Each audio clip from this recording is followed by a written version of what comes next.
눈과 방망이 대신 팬이 든 기자들의 날카로운 시선, 유쾌한 입담으로 지역사회 이슈를 던진다. 시사 토크 견제구입니다. 어서 오세요. 안녕하세요. 네, 잘 지내셨습니까? 녹화할 때마다 늘 하는 얘기지만 바쁘셨죠, 요즘에?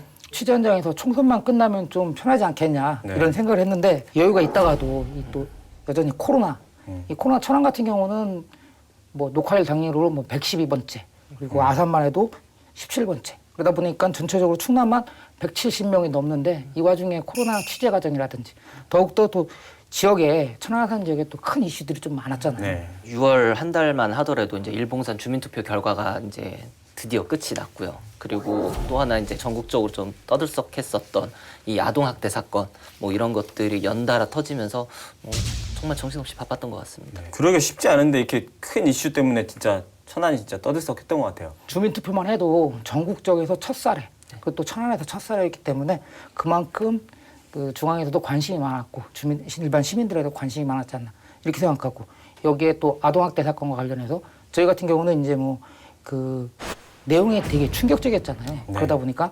경찰에서 이제 수사 과정이라든지 발생 과정 그리고 검찰로 가서 기소할 때까지 그 과정을 하다 보니까 저희 언론은 정말 취재가 어려웠죠. 견제구 주제도 사실은 이 내용이거든요. 그래서 사상 처음으로 치러진 주민투표의 의미 그리고 전국적으로 이슈가 됐던 천안 아동학대 사건의 진행 상황에 대해서 본격적으로 이야기 나눠보도록 하겠습니다. 28만 2,844제곱미터가 이제 공원 부지로 그다음에 20.9%인 이제 11만 9,770제곱미터가 그 아파트. 이 돈이 뭐 사회적 갈등을 해소하고 그 시의 행정을 믿는 계기가 됐다고 하면 정말 가치 있는 돈이라고 봐요. 하지만 문제는 뭐냐면 여기에 따른 우리가 대안책이 있었느냐 시에서. 나왔던 기사들이 쭉 해서 이제 살펴보는데 굉장히 가슴이 먹먹하고 다시 봐도 충격적인 사건이었다 이렇게. 먼저 천안 일본공원 주민투표 얘기부터 한번 해볼까요? 결론부터 얘기하면은 뭐 저희가 여러 차례 이제 보도도 하고 다뤘지만 33.3% 유권자 이제 3분의 1 이상이 투표를 해야 이제 개표를 할 수 있었는데 뭐 결과적으로는 10.3% 정확히는 이제 10.29%에 그쳤잖아요. 그래서 개표는 이루어지지 않았고 이게 이제 이틀 동안 사전 투표를 하고 본투표 하루 해서 이제 3일 동안 했는데 3일 동안 치러진 선거치고는 굉장히 너무 낮게 나온 게 아닌가. 저는 좀 투표율이 저조할 거라고 예상을 했어요. 그 이유는 세 가지인데요. 코로나19 팬데믹. 이게 워낙 그 현장에서 코로나 이제 투표 당시에 코로나 예방 수칙을 철저히 지킨다 해도 주민들이 그만큼 관심을 가졌을까 하는 문제하고 두 번째 충남 지역 같은 경우는 역대 그 투표를 본다고 하면 상당히 낮아요. 총선에서도 평균 50%를 못 넘고 있더라고요. 최근 거. 네. 그리고 거기에 또 이제 세 번째는 무엇보다 그 젊은 유권자들의 관심을 얻지 못했지 않았나 이런 생각이 들어요. 왜냐하면 취재 당시에 갔더니 그 사실상 사전투표고 본투표에서 20대나 30대가 투표한 경우가 거의 보지 못했거든요. 충남도 낮지만 천안은 특히 이제 제일 낮은 곳으로 늘 순위권 안에 드는 동네니까. 그렇죠. 네, 투표율은. 저는 이제 사전투표 전까지 사실은 되게 반신반의를 많이 했어요. 그러니까 좀 저조할 수도 있다라는 생각도 조금 높기는 했었지만 그래도 이제 전국적인 사례를 한번 살펴봤을 때 이제 여지까지 한 8번의 전국적인 이 주민투표가 진행이 됐었는데 그중에 이 최저 득표율 33.3%를 넘기지 못했던 경우는 2011년에 이 서울시에서 있었던 무상급식 을 네. 두고 했었던 주민투표 당시에 넘기지 못했었는데 이제 그때 당시에도 사실은 착한 투표 거부 운동이라는 게 시민사회 단체하고 이제 이렇게 좀 많이 하다 보니 그거에 힘입어 가지고서 이게 저조했었던 거지. 그래서 역대 상황으로 봤을 때는 그래도 33.3% 넘길 수도 있지 않았을까라고 저는 조심스럽게는 좀 생각은 했었습니다. 네. 그 이후에는 이제 사전 투표도 당시에는 없었는데 이제 이후에 생기기도 했고 그런 부분은 좀 긍정적일 수도 있었는데도 뭐 낮게 나왔다. 예. 저는 이제 이번 투표 결과 보면은 뭐 찬성 반대 뭐 이것도 영향을 미쳤지만 아까 이 기자님 얘기하신 것처럼 관심 자체를 못 끌었던 게 아닌가 이런 생각이 들거든요. 이번 같은 경우는 천안에서는 첫 주민투표고요. 그리고 기존에 이제 뭐 총선이라든지 지방선거 같은 경우는 상당히 홍보 기간이 길잖아요. 다만 이거는 기간이 1개월밖에 짧았기 때문에 관심을 끌지 못했다 이렇게 보고 있습니다. 저는 이제 이 저조한 투표율이 나타내는 이 상징성 중에 하나가 이게 사안의 본질에 대해서 한번 좀 살펴봤는데 정말 이게 지역의 이슈가 맞았던가 일부 시민단체 그다음에 천안시 그다음에 이 언론 이 계속 이야기는 하고는 있었지만 정말 이게 시민들이 여기에 관심이 있고 이게 있었는지에 대한 근본적인 의문은 지금도 좀 떨치기는 좀 어려운 상황입니다. 주민투표가 굉장히 생소하잖아요. 뭐 이 기자님도 주민투표 취재는 처음이시잖아요. 네, 처음이죠. 천안에서는 이제 처음 있었으니까 저도 뭐 처음이고 기자들도 그렇지만 뭐 선관위 직원들도 여기 이제 지역에 나 있는 선관위 직원들도 주민투표를 치러봤다는 직원은 제가 만난 직원 중에는 없더라고요. 좀 연차가 그렇군요. 되시는 분들도. 네. 뭐 시 공무원들도 물어봐도 이 주민투표가 찬성을 찍었을 때 어떻게 되는지, 뭐 반대를 찍었을 때 어떻게 되는지, 뭐 담당 공무원이나 관심 있는 분들 말고는 뭐 그거에 대해서 잘 모르는 분들이 많고, 내가 투표하는 게 어떻게 되는지도 모르는 상황에서 투표장까지 나갔을까라고 생각해 보면은 그런 부분이 좀 영향을 미치지 않았을까. 네. 저는 이렇게 생각이 들어요. 찬성과 반대 모두 일봉산을 지킨다라는 주장을 펼치고 있었잖아요. 네. 그것 때문에 상당히 뭐 주민들, 유권자들이 많이 혼란스러웠을 거라고 생각을 하는데 이제 또 그럼에도 불구하고 이제 이 투표 결과가 나온 이유는 개발을 한다 하더라도 70%가 보존이 되고 또한 이 보존이 되는 공원을 지금보다는 조금 더 깔끔하고 여러 가지 편의적인 시설들을 집어 넣어가지고서 더 발전이 될 수 있다라는 그런 기대감들이 이렇게 좀 종합적으로 이뤄진 게 아닌가 저는 그렇게 생각을 합니다. 이 부분은 좀 다른 관점에서 저희들도 기사를 쓸 때 보면은 제목을 달고 내용을 쓰다 보면 너무 길어요. 그러니까 한자도 포함이 된 것 같고 지금도 사업을 보면 일봉산 민간공원 개발 특례 사업 이러다 보니 유권자들한테는 확 와닿지가 않는 거죠. 다만 뭐 공원 개발이라고 하면 유권자들이 봤을 때 아 공원을 개발하는구나. 민간 개발이라고 하면 아 민간이 개발하면 단 개발이 아니냐 이렇게 우려가 할 수 있는 거고 그렇기 때문에 이런 부분 그러니까 사업명이라든지 이런 부분에서 우리가 관심을 끌지 못했기 때문 아닌가. 투표가 종료되자마자 뭐 두 분 다 뭐 보도자료 이제 받아 보셨겠지만 이제 찬성 측 그리고 반대 측 그리고 천안시 이렇게 차례로 이제 입장문을 냈었잖아요. 뭐 입장문을 내겠지라는 생각은 뭐 끝나면 내겠지라는 생각을 갖고 있었지만 굉장히 빨리 온 것 같아요. 마치 기다렸다는 듯이 양쪽 다 준비해 놓은 거를 1시간 남짓 사이에 세 개가 다 들어온 것 같거든요. 사실상 저희 언론에서 이제 사전투표가 끝난 다음에 입장문을 좀 양측에 천안시까지 네. 세 곳에 다 내달라 좀 네. 먼저 요청을 해놨습니다. 네. 그렇기 때문에 좀 빨리 오지 않았나 이런 생각이 들고 다만 이제 공원 개발 측에서는 사전투표가 끝난 다음에 저조하다 보니까 미리 좀 준비를 했고 여기서 밝히는 내용은 간단하게 세 가지로 요약할 수가 있습니다. 일본공원 이제 앞으로 해주는 게 주민들의 뜻이기 때문에 동의해줘서 주민들한테 고맙다. 그리고 뭐 충실히 그 시민을 위한 공원을 조성하겠다. 이제는 화합하겠다. 이런 뜻입니다. 찬성 측은 이제 그런 내용이었고요. 네. 반대 측도 이제 바로 나왔었는데요. 일단은 13,426명의 투표자에 대한 감사 인사를 전했고요. 그 다음에 개표를 할 수 없어서 아쉽다. 관계 법령에 따라가서 주민투표의 결과를 겸허히 수용하겠다. 뭐 이렇게 이야기했고 이제 그 뒤에는 이제 뭐 지역 갈등을 좀 이제 치유를 해야 된다. 그다음에 도시공원을 바라는 시민의 요구를 반영하기 위한 적절한 대처가 필요하다. 이런 것들을 요청을 했습니다. 네. 반대 측 같은 경우는 저는 좀 수위를 좀 낮췄다라는 좀 인상이 들더라고요. 보면서. 작년이죠. 작년 11월 달 같은 경우는 시장실 점거 때문에 몸싸움까지 벌어지고 그렇기 때문에 치열할 줄 알았어요. 선거 기간에는 유세차까지 동원해가지고 주민투표인들 그리고 유세차까지 동원해가지고 전단도 배포하고 당위성을 내느라고 정말 노력을 많이 했죠. 다만 이제 그 과정에서 이제 기존의 토지주들 있잖아요. 그 사람들은 한마디로 그거죠. 내 땅 갖고 이래라 저래라 마라.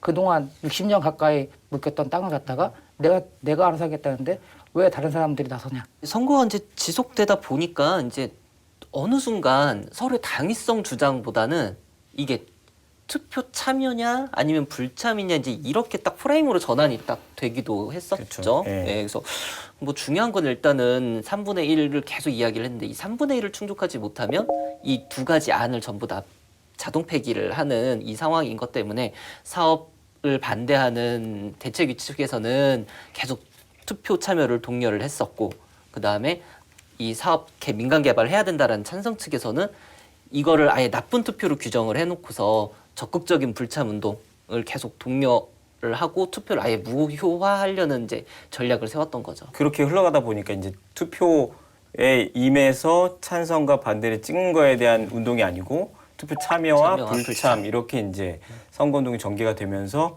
이게 이제 사전투표 전까지는 뭐 그 불참 운동에 대한 논란이 있긴 있었지만 전에는 사실 크게 이슈는 제 기억에는 없었던 것 같은데 사전투표율이 워낙에 낮다 보니까 이제 반대 측에서 이제 뭐 좀 코너에 몰린 것도 있고 하다 보니까 이 부분을 좀 굉장히 좀 강력하게 문제 제기를 했잖아요. 불참 운동이 말이 되느냐. 이제 선거 투표는 민주주의의 꽃이고 유권자의 권한인데 이걸 안 하는 것들이 교육적 차원에서 그렇고 이건 문제 있는 거 아니냐 이런 이제 이슈를 좀 키워가면서 문제 제기를 했는데 기자회견 때 뭐 불법행위 아니냐 이렇게까지도 얘기를 했었잖아요. 천안시장에 발의하고 의결기관인 시의회가 결의를 하고 또 이제 선거 관련해가 집행을 하잖아요. 네. 그러다 보니까 이건 어찌됐건 그 공무집행, 그러니까 불참하게 한다는 거는 공무집행을 방해하는 것이 아니냐 이렇게 얘기를 하고 이 민주주의 절차를 파괴하는 행위다. 즉 다시 말해서 사실상 투표 방해 행위다 이렇게 주장을 했습니다. 주민투표는 이제 끝났지만 요거는 이제 그 이후에도 조금 논란이 좀 이어질 것 같다는 저는 생각이 드는데 저는 그 투표 불참 운동이 문제가 없다. 이게 이제 선관위의 유권 해석이 있었던 걸로 알고 있거든요. 네. 그 이제 개발의 어떤 찬성 측은 3분의 1이 안 된다고 하면 개표를 못 하게 되니까 그 범법 행위는 아니다. 이렇게 주장을 하고 있습니다. 하지만 이 보편적으로 투표라는 거는 헌법에 보장된 주민 자치권이거든요. 이거를 방해한다는 거는 좀 잘못되지 않았나. 저는 이렇게 생각을 하고 있습니다. 근데 다만 여기에 이제 핵심적인 문제는 뭐냐면 현수막이거든요. 이번 주민투표 때도 네. 현수막 때문에 문제가 많았잖아요. 선거법에는 투표를 이 현수막을 몇 개를 걸어야 된다. 어디다 걸어야 된다. 이렇게 명확하게 나와 있지가 않아요. 아직 주민투표의 네. 그 미비점이라고 할 수 있는 거죠. 행정기관에서 봤을 때는 그건 엄연히 불법 현수막이기 때문에 이 현수막을 제거해야 되고 하지만 선거법에서는 이걸 제거하면 안 되고요. 그런데 그 내용에 있어서 현수막 거는 것뿐만 아니라 그 현수막에 게재된 내용에서조차 혼선을 주거든요. 저는 이런 거는 좀 바뀌어야 되지 않나 이렇게 생각합니다. 저는 이제 이 투표 불참 운동에 대해서는 이제 이렇게 생각을 해요. 총선이나 대선이나 지방선거 같은 경우는 내가 불참을 함으로 인해 가지고서 이 투표 자체가 무효화가 되지는 않잖아요.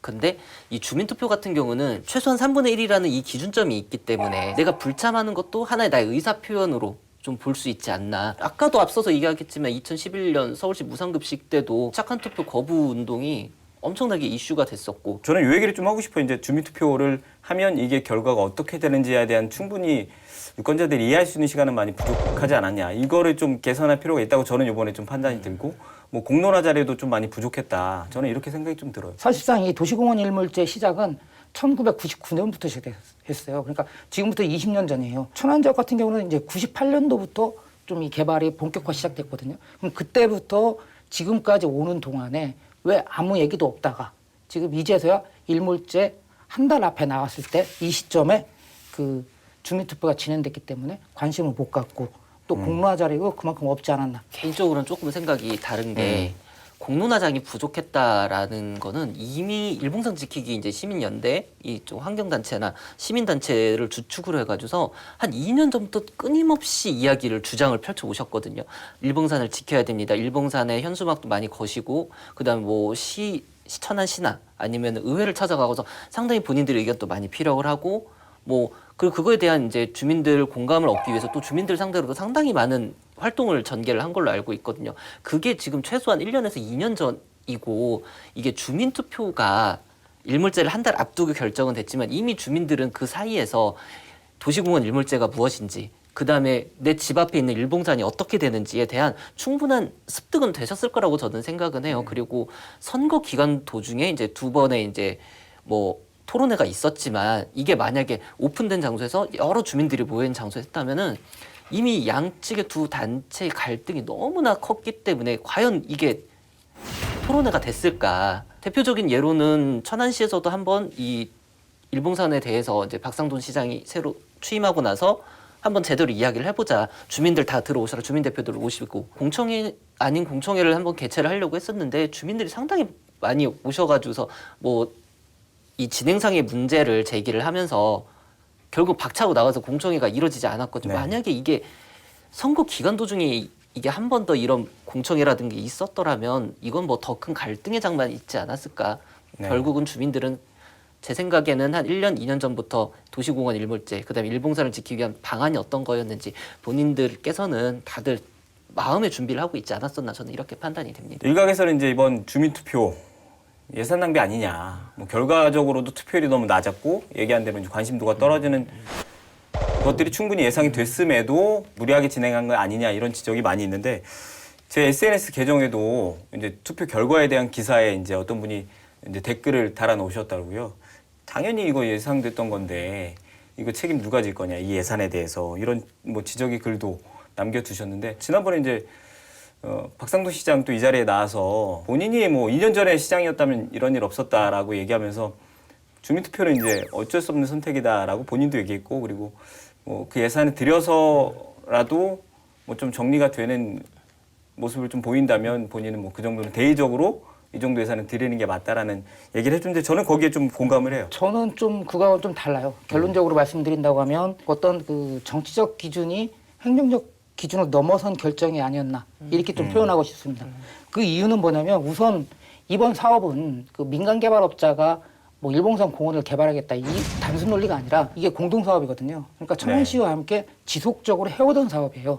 근데 이제 여기에서 그 주민투표를 발의한 그 박상돈 시장은 그 보궐선거 전부터 이제 일봉산 이 개발 문제에 대해서 이제 문제점을 지적해왔고 더욱이 이제 두 번째는 이거를 의결한 천안시 의회는 이 같은 사안을 지난해 11월 부결하고도 다시 안건이 올라와서 의결하는 이런 뭐 또 총국 아닌 또 총국을 벌였고 세 번째는 민간공원 개발 사업이 단순하게 일봉산만 하는 게 아니거든요. 인근 노태산이라든지 그리고 백석공원, 청룡공원 다 하고 있는데 노태공원 같은 경우는 일본공원하고 거의 비슷하게 지금 추진이 되었습니다. 근데 갑자기 일본공원만 한다. 이거는 보편 좀 상식적으로 맞지가 않는다. 왜냐하면 네 곳을 같이 해야 되지 않나.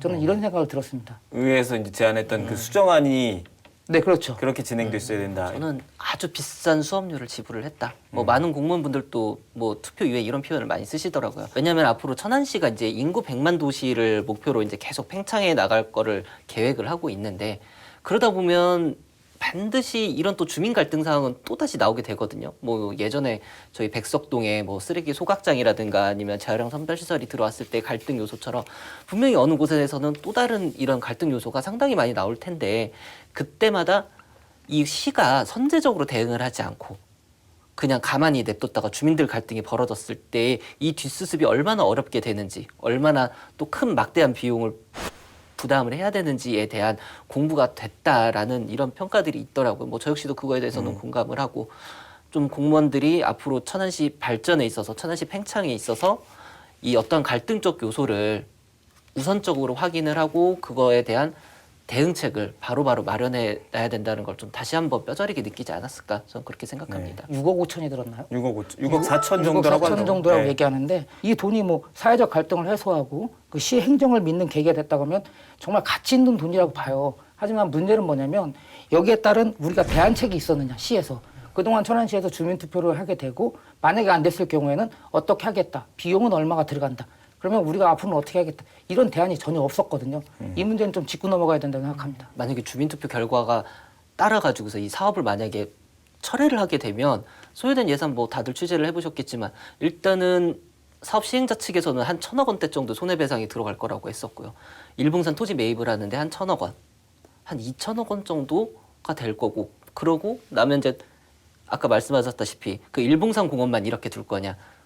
다른 나머지 현재 민간개발 특례 사업이 진행돼야 되는 이 토지주들도 그러면 또다시 들고 일어설 거라는 게 사실 좀 많이 우려가 됐었죠. 시가 사실은 이 주민투표 기간 동안 할 수 있었던 거는 정말 이제 와서 하는 얘기지만 투표율이 안 나오기를 바라는 딱 그것밖에는 시가 할 수 있었는 게 없었을 겁니다. 지금 이제 저희 셋이 이렇게 얘기 나누는데도 의견이 분분하잖아요. 이런 과정을 거쳐서 이제 뭐 하냐 마냐 이런 논란을 거쳐서 주민투표가 어쨌든 실시가 됐고 결과는 이제 개표를 하지 않는 결과로 투표율이 낮게 나기 때문에 이제 이런 결과가 나왔는데 투표 이후에 이거 좀 문제가 있다. 불복해서 소송을 하시는 분들이 몇 분 있다고 들었어요. 근데 뭐 이 반대 입장에 섰던 그 단체에서 조직적으로 하는 건 아닌 것 같고 현재 정치, 경제, 행정에 있어 모든 패러다임은 지방자치거든요. 이 지방자치라는 게 지역 문제와 지역 발전에 대해서 권리도 있지만 중요한 거는 책임도 주민이 감당해야 된다는 겁니다. 따라서 이제 주민투표가 왜 어떻게 진행이 됐고 결과가 어떻게 나왔다. 이거는 이제 중요하지 않다고 보거든요.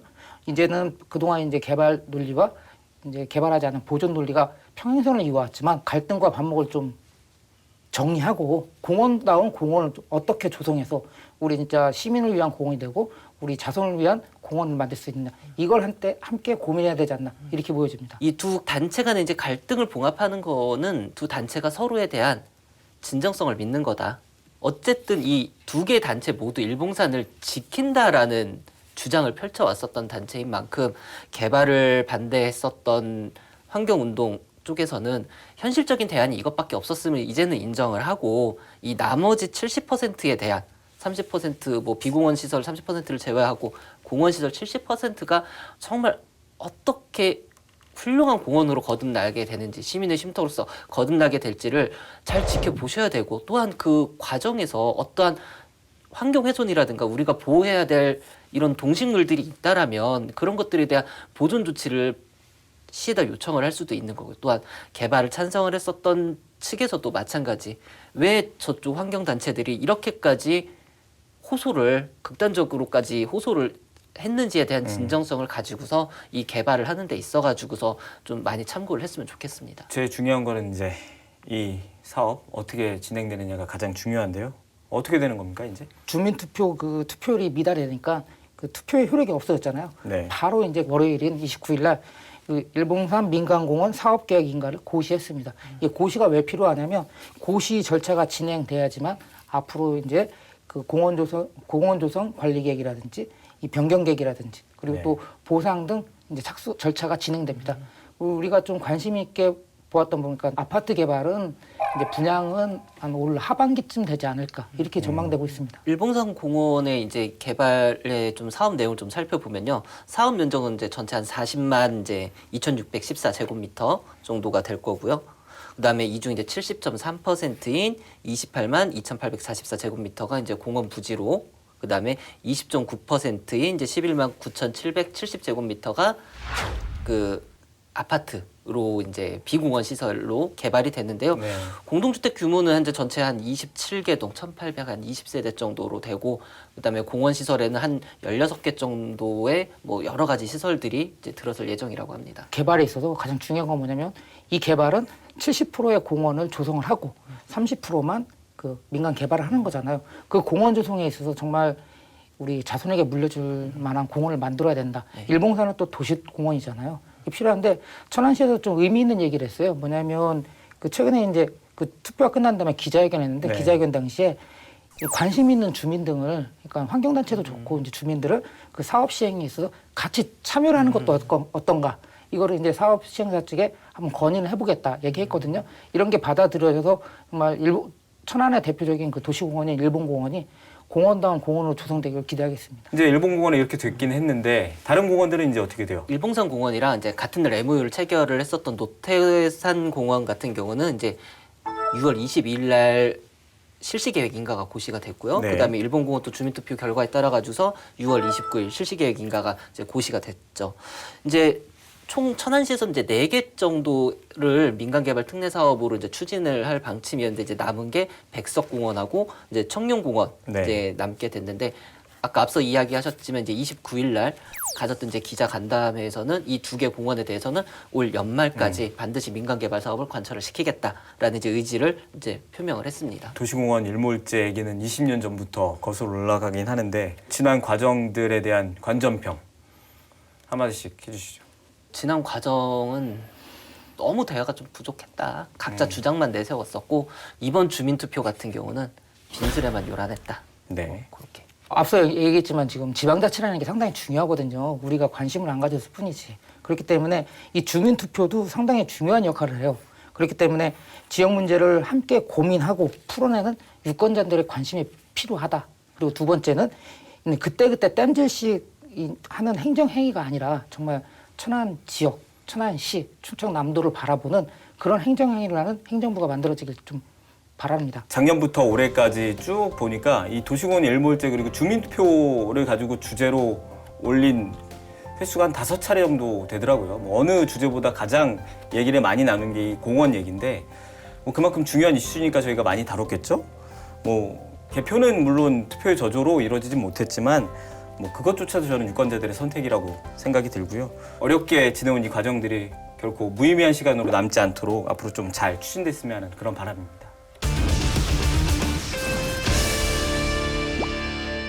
계속해서 이제 다음 주제로 넘어가 보겠습니다. 좀 무거운 주제인데요. 앞에 얘기 드린 대로 천안 아동학대와 관련된 내용입니다.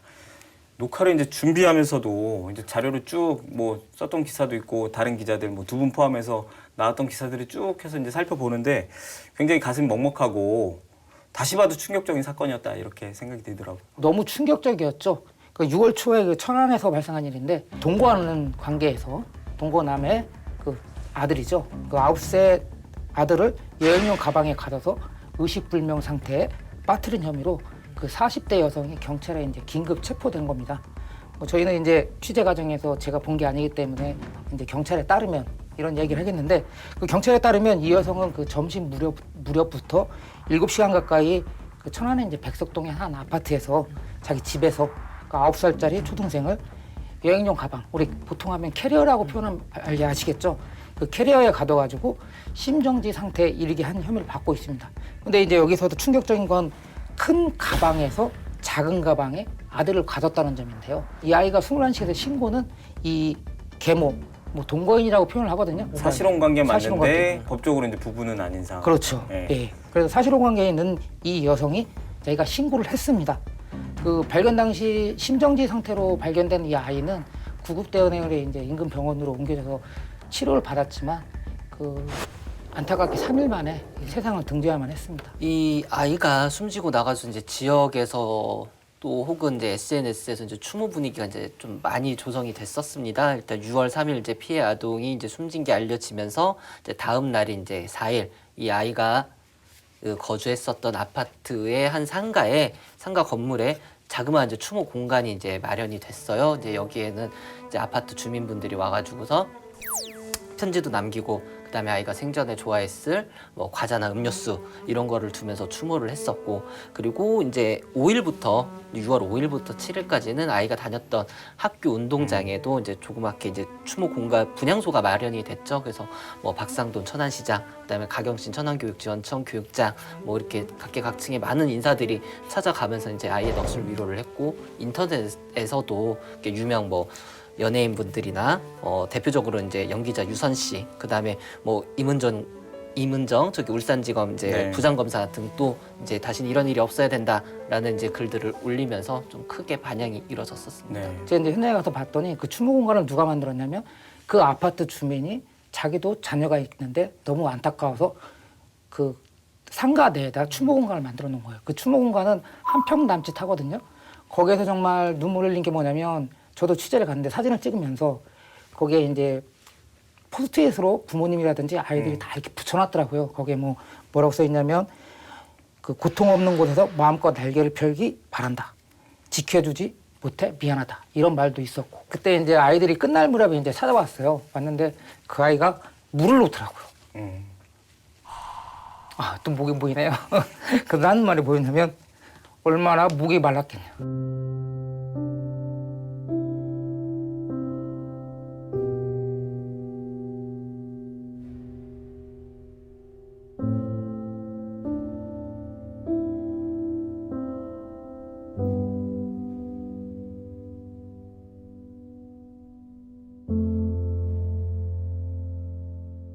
처음은 아니었잖아 이 아이가 이렇게 학대를 맞아요. 받았던 예. 게 검찰 조사 과정이 이제 최근에 좀 나왔는데 검찰 조사 과정에서 2009년 7월부터 학대가 시작이 된 걸로 이제 밝혀졌죠. 네. 그때부터 5월 29일까지 올해 5월 29일까지 총 12차례에 걸쳐가서 피해 아동의 이마를 뭐 요가린이라는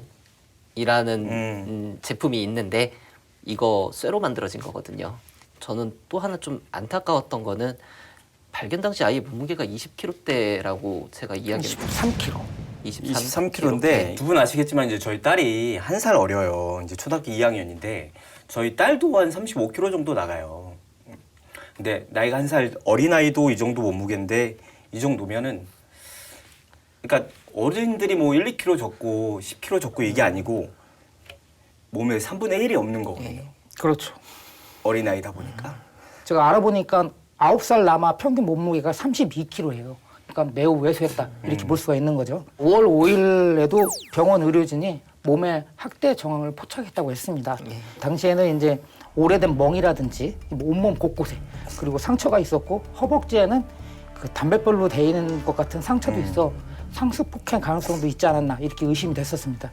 네. 결국 그 계모는 그 이제 아동보호 전문기관이 이제 모니터링을 계속 했을 텐데 네. 그 기간에도 이 학대를 하지 않았나 이렇게 추정할 수가 있는 거죠. 제가 이제 뭐 사진이나 이런 것들을 현장에서 본 건 아니지만 그 단순히 그 숫자, 몸무게에서 전해 듣는 그것만 들어도 좀 충분히 공감이 되는 것 같고요. 근데 이제 그 가정 상담이 있었다고 하잖아요. 근데 한 공간에서 가해자인 계모와 그리고 아이가 한 공간에서 조사를 받았다고 들었는데 이렇게 되는 게 맞나? 이거에 대한 지적도 좀 나오고 있잖아요. 제가 네. 이제 최소한 아는 한에서는 네. 이 아보정 관계자가 이제 네. 이 A군의 집에 방문을 해서 이제 지금 저희처럼 이렇게 삼자 대면을 하고서 앉아 네. 있었던 거는 아니고 이제 엄마는 이제 별도의 공간에 있고 이제 아이와 이야기를 하고 그다음에 이 아이의 진술을 바탕으로 이제 다시 어머니를 불러가지고서 이야기를 했었다라고 하는데 네. 이게 이제 5월 5일 날 이 최초 학대 의심 신고가 들어온 거 이후에 이제 진행된 상황인데 네. 이게 뒤에도 이야기를 하겠지만 명확한 기준이 없어요. 네. 딱 봤을 때 이 담당자가 봤을 때 정말 상습적이고 이 아이를 여기서 지금 당장 분리하지 않으면 정말 위험하다라고 했을 때는 이제 긴급보호 기관을 통해서 이제 보호 조치가 되지만 그렇지 않을 경우에는 원가정 복귀가 원칙이다라고 하더라고요. 네. 그래서 이런 부분 때문에 이런 비극적인 일이 벌어진 게 아닌가 싶습니다. 네. 아이가 나는 이제 같이 못 살겠어요라고 강력 어필을 하거나 네. 아니면은 뭐 경찰이나 이렇게 봤을 때 명확히 같이 살면 안 되겠다라고 보이든가. 근데, 아주 위험한 상황이 네. 아니면 근데 그런 것들을 판단하기가 좀 어려우니까. 예. 네. 거의 대부분의 경우가 그렇게 되면 부모의 보호 아래 이렇게 진행이 된다 하더라고요. 아동학대 사건의 특이한 점이 뭐냐면 이렇게 보호소에 간다고 하면 이 부모는 계속 아이를 계속 키우고 싶다 이렇게 얘기하고 아이는 또 피해를 당했지만 부모하고 같이 살고 싶다 이게 공통점이라고 하거든요. 그렇게 되면 사실상 면담이라는 게 뭐가 필요했겠어요. 저는 좀 아쉬운 게 이 경찰이 아이와 그 학대 부모를 좀 더 적극적으로 분리했어야 한다 이렇게 생각이 됩니다. 그러니까 결론적으로는 우리가 이 사건을 이 아이가 숨진 사건을 미리 막을 수 있는 방법은 충분히 있었다 이렇게 보거든요. 저희가 이렇게 멀리서 이렇게 보고 이 아이가 부모라서 하는 것보다는 떨어져서 어떤 기관에 있는 게 옳다고 저희는 이렇게 지금 판단되지만 그 아이 입장에서는 이분들마저 없으면 자기가 홀로 서게 되는 거니까 그렇죠. 거기서 자기가 혼자 살겠다고 얘기하는 게 어렵죠. 그런 것들은 근데 그 어떤 결정권을 가지고 있는 기관이나 이런 데서 적극적으로 좀 개입해서 충분히 설명. 물론 아이라 어려운 부분도 있겠지만 그런 부분이 좀 아쉽다. 그렇죠. 근데 그래서인지 몰라도 이제 뭐 이런 것들에 대한 기준이나 이런 매뉴얼을 좀 체계적으로 해야 된다 이런 지적도 좀 나왔잖아요. 이번 사건에서 드러났듯이 이 학대 기준에 대한 그리고 이제 보호자와의 분리를 해야 되는 이 객관성이 부족해요. 그러다 보니까 이제 가해자가 얼마든지 이 전문 상담사를 속일 수도 있거든요. 이번 같은 경우도 사실은 이 상담의 허점이 상당히 노출이 됐었던 경우예요. 이 피의자가 네. 이 상담을 받았을 당시에 뭐 거짓말도 하고. 예. 뭐 굳이 거짓말이라면 거짓말이었겠죠. 일단 기본적으로 드러나와 있는 자료만 놓고 보면 아 내가 때린 게 아동 학대였음을 지금 인지했다. 다시는 이런 일이 없도록 하겠다. 그러니까 반성하고 자기 한 행동에 대해서 인정하고 반성하고 추후에 재발 방지를 약속을 해서 분리 조치가 안 됐다라는 거예요. 근데 네. 그 과정에서 내 자식인데 내 마음대로 못해? 너네 뭐야? 라고 하면은 그때는 바로 분리 조치가 되는 거지만 그러니까 이런 것들을 어떻게 보면 알고 악용한 게 아닌가. 수사기관을 충분히 속일 수도 있다라는 생각이 드는데요. 그래서 이제 이번 사건 이후 이제 아동 청소년 이제 복지재단이 이제 미래는 여는 아이들이라는 네. 곳이 있어요. 우리 이곳에서 지역에 있는 기관이잖아요. 예. 예. 여기서 이제 성명서를 하나 발표를 했는데 이제 성명서의 내용은 이 앞으로 이런 일이 발생하지 않도록 그 아동보호기관에서 어떤 일을 해야 되는가에 대한 매뉴얼을 좀 이야기를 해줬는데 좀 살펴보면 일단은 체계적인 학대 기준의 필요성을 강조를 했어요. 이분들께서. 그다음에 구체적으로는 이제 지역사회 협력 체계를 통해서 이 아이들을 항상 지켜봐야 되고 아동 전담 공무원의 이 전문성 강화, 네. 그다음에 아동보호 특례법에 적용되지 않는 경미한 아동 학대 이런 것들에 대한 이제 초기 개입을 좀 강화해야 된다. 그다음에 가장 중요한 거는 아동 학대 시 원 가정에 복귀하는 거에 대한 철저한 검증을 거쳐야 된다라는 것을 이제 요구를 하고 나섰습니다. 어떤 전문적인 이런 것도 필요하지만 우선 현장에서는 단순하게 좀 해결할 게 좀 필요하다고 봐요. 예를 들면 대부분의 아동학대가 의심되는 사례의 정황을 확인할 수 있는 곳은 병원이거든요. 네. 저는 그러니까 지금 같은 상황이 발생했을 때 병원에서 아동학대가 의심된다, 경찰에 신고를 한다고 하면 그게 바로 그 증거가 되지 않습니까? 그때 당시 이 분리해서 그 다음부터 바로 수사를 진행한다든지 이렇게 처리해 나가는데 여기에 또 더 문제가 있더라고요. 제가 좀 알아봤더니 숨진 A군 사례처럼 대전 충남에서 네. 이제 의심 신고가 발생한 게 5년간 한 10,000건 정도가 되더라고요. 의심 신고. 네, 그 이 중에 이제 전문기관의 조사 끝에 판단된 사례는 6,400건. 그 중에 6,000명 정도가 모두 집으로 돌려 보내졌다는 거예요. 그러니까 이 문제는 자기 피해를 입었지만 다시 또 집으로 갈 수 없는 이런 구조밖에 안 된다는 거죠. 이 문제를 해결된다고 봅니다. 그리고 이제 또 하나 좀 시스템적으로 당장 좀 보완이 좀 시급했었던 게 뭐냐면 충남 이제 아동보호 전문기관에 네. 현장 조사관이 6명밖에 없어요. 네. 이거에 대한 인력 확충도 반드시 이거는 빨리 좀 이루어져야 된다라고 저는 같이 네. 좀 생각을 해요. 저희가 이제 중간중간 아보전이라는 표현을 쓰는 게 이제 충남 아동보호 아동보호 전문기관을 이제 줄여서 아보전이라고 하고 있습니다. 오늘 녹화 시점까지 수사는 어떻게 되고 있는 거예요? 계모는 처음에 긴급 체포 당시다 했을 때는 아동학대 그 중상해죄였고 네. 아이가 사망하면 아동학대 치사죄로 변했고 그 다음에는 이제 검찰에서 살인죄를 적용해서 기소한 상태입니다. 친부는 불구속 입건이 됐는데 아동학대로 했습니다. 다만 그 숨진 아이와 아이 그때 숨졌을 당시 학대하고는 전혀 상관이 없는 겁니다. 경찰 수사 단계 때는 이제 살인죄 적용이 되냐 안 되냐 언론에서도 많이 다뤘지만 결국은 이제 살인죄 적용을 검찰에서는 이제 했잖아요. 그 적용하게 된 이유가 뭐예요? 검찰에서 나온 자료를 그대로 읽어드리면 네. 그 살인죄 적용이 가능한 이유는 피해 아동을 지속적으로 학대해왔다.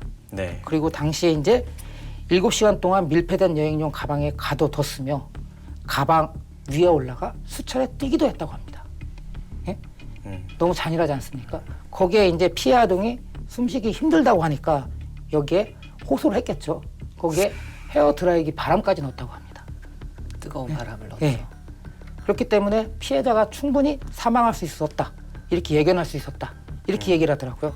그리고 또 가방에서 내려온 후에도 40분 동안 구호 조치 없이 그냥 방치한 점 이런 거 보면 살인의 고의가 충분히 인정된다. 그렇기 때문에 살인죄를 적용했습니다. 저희 둘보다는 이종욱 기자님이 워낙 취재를 시작부터 지금까지 이제 계속 꾸준히 하고 계셔서 현장도 다 가셨잖아요. 네. 뭐 검찰 송치 과정이라든지 저는 뭐 못 갔으니까 현장 분위기가 좀 어땠는지. 예. 당시 저희들이 갔을 때 왜 학대를 하게 됐느냐 그리고 숨질 것을 예상했느냐 이렇게 질문을 했지만 전혀 묵묵부답이었습니다. 네. 당시에 들어갈 때 검은색 마스크에 검은색 모자, 검은색 옷을 입고 이제 경찰차에 호송차에 이제 탔는데 그 짧은 순간이었지만 아무런 대답을 하지 않았습니다. 이번에 이제 자료를 좀 보면서 알게 됐는데 충남에서만 매년 아동학대 1,000건이 넘게 발생하고 있다고 하더라고요. 지난해 충남에서 발생한 게 한 1,400여 건 정도 네. 발생을 했고요. 예, 많이 발생하고 네, 있죠. 뭐 거의 매년 1,000건 이상씩은 늘 있는 것 같아요. 예. 전국적으로는 어때요? 전국적으로 아동학대 발생은 매년 해마다 증가하는 건 확실합니다. 2016년도에 뭐 48,000건 정도가 됐고 17년도에는 22,000건, 18년도에는 24,000건 해마다 큰 폭으로 증가하고 있고요. 그 아동학대로 한 사망자 수도 정말 늘어나고 있습니다. 2014년도에는 14명에서 불과했는데 네. 그 2018년도에는 28명. 그러다 보니까 배 이상이 증가했다고 볼 수가 있는 거죠. 굉장히 많잖아요. 이 숫자도. 이 숫자만 봐도 굉장히 많은데 아동학대 특성이 아까도 얘기했지만 이게 가정 안에서 이루어지고 또 우리나라 이제 문화가 남의 집 일에 이제 간섭하지 않는 게 이제 도리라고 생각하고 저도 뭐 솔직히 그런 게 있긴 합니다만 그러다 보니까 이게 요거는 이 숫자는 이제 상당히 이제 빙산의 일각처럼 이제 아주 줄어든 숫자라고 저는 생각이 들어요. 예. 사실 이제 아동학대의 70에서 80%는 가장 가까이 있는 친부모 혹은 네. 계부모에 의해서 발생한다고 되어 있거든요. 네. 그러다 보니까 사실 요즘처럼 예전에는 다 집이 다 오픈이 되어 있고 동네 사람들이 서로 왕래도 잡고 그러다 보니 그런 거에 비해서 요즘은 이제 많이 단절되어 있잖아요. 그래서 이 아동학대를 좀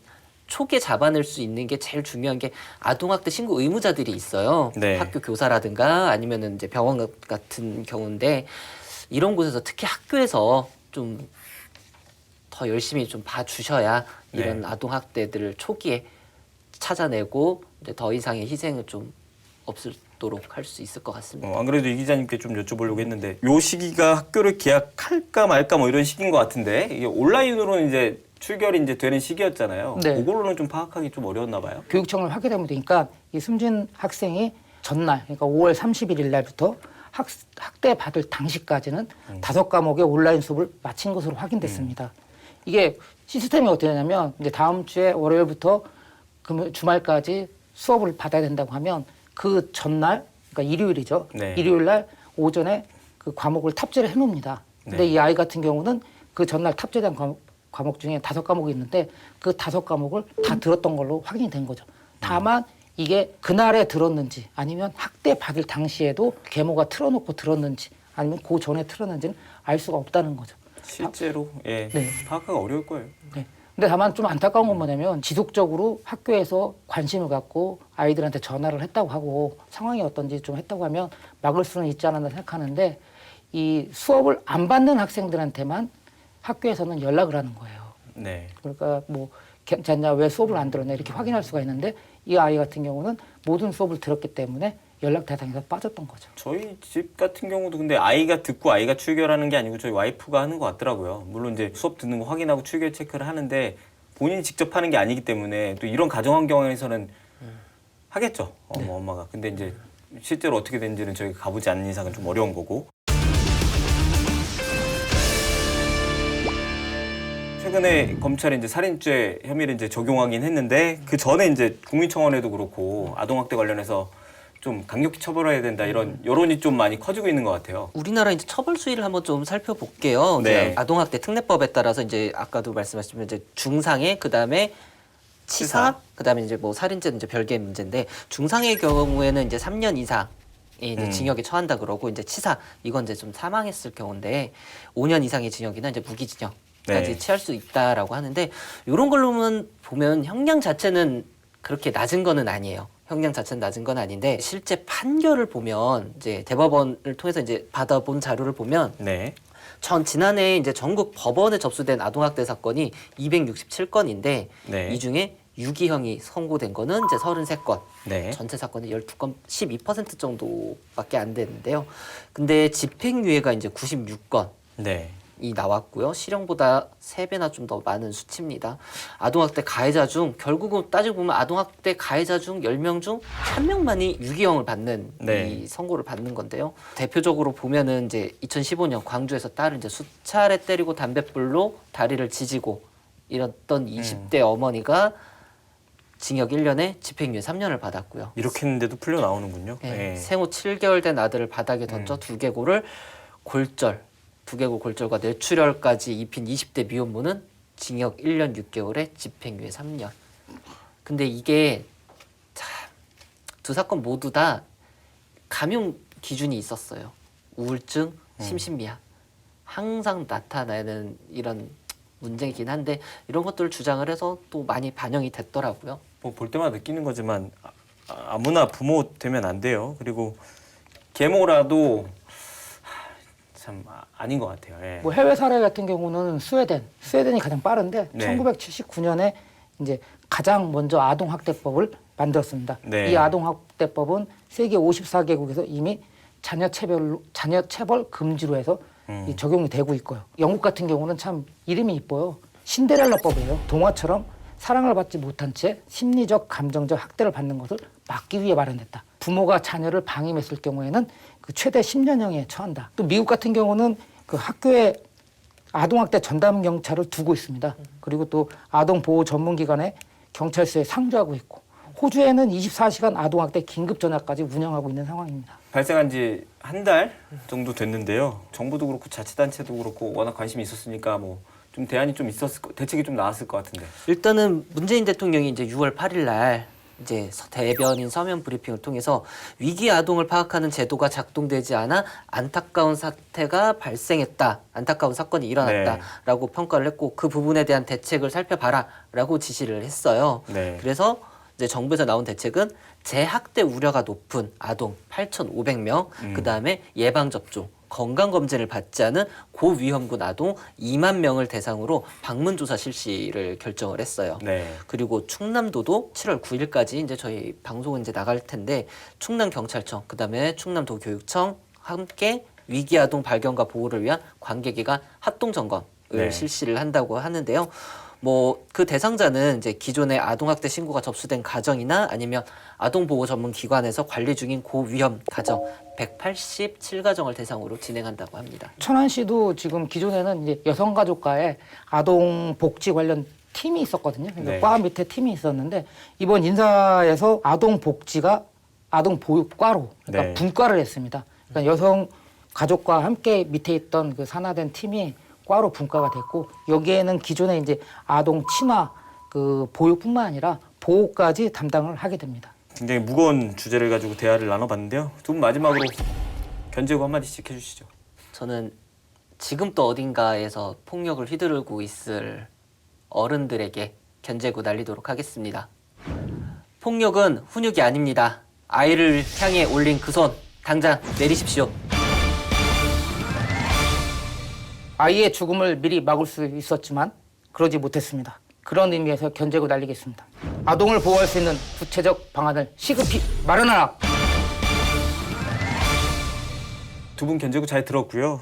사실 아동학대 사건 이번이 처음은 아니잖아요. 또 그때마다 대책은 내놨지만 또 이런 일이 또 벌어졌고 이번에 세워지는 이 대책들은 보다 다시는 이런 일이 없도록 근절시킬 수 있도록 보다 실질적인 대책이 나오길 기대 한번 해보겠습니다.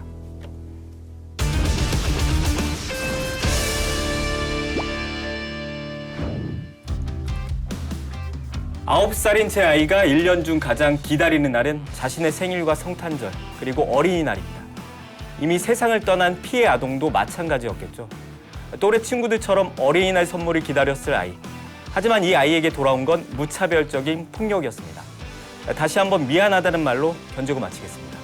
시청해주신 여러분 고맙습니다.